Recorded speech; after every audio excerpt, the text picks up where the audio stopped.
Bonjour à tous, on se retrouve aujourd'hui dans ce nouveau tuto où nous allons parler ensemble de comment utiliser les fractions dans des situations concrètes, ce qui correspond dans nos leçons à la leçon numération 9. Et nous allons voir que ces fractions, vous les utilisez dans votre vie de tous les jours. On utilise des fractions dans notre vie courante pour exprimer, pour calculer différentes choses comme vont vous les montrer ces exemples. Pour exprimer une quantité, par exemple.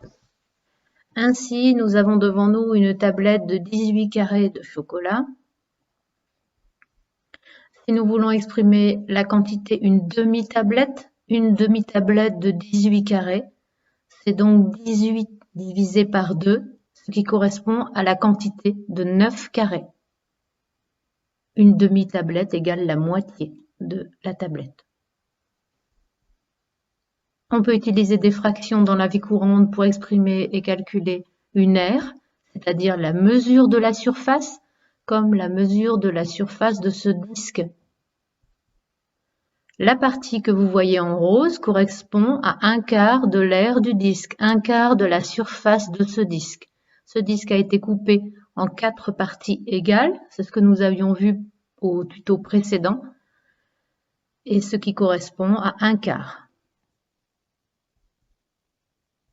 Lorsque nous parlons de longueur également, voici un trajet d'une distance totale de 900 km.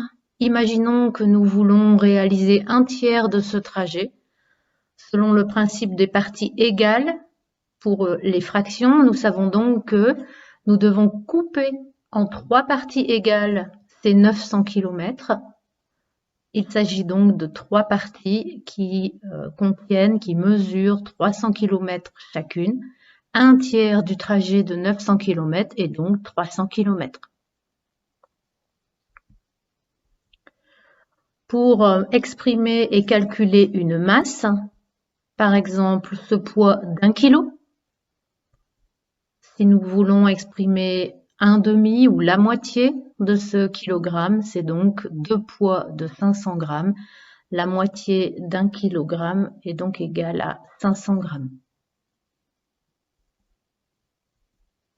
La contenance pour cette bouteille, ce litre de lait, un litre de lait que nous savons égal à 1000 millilitres. Imaginons que nous voulons exprimer et calculer un quart de litre.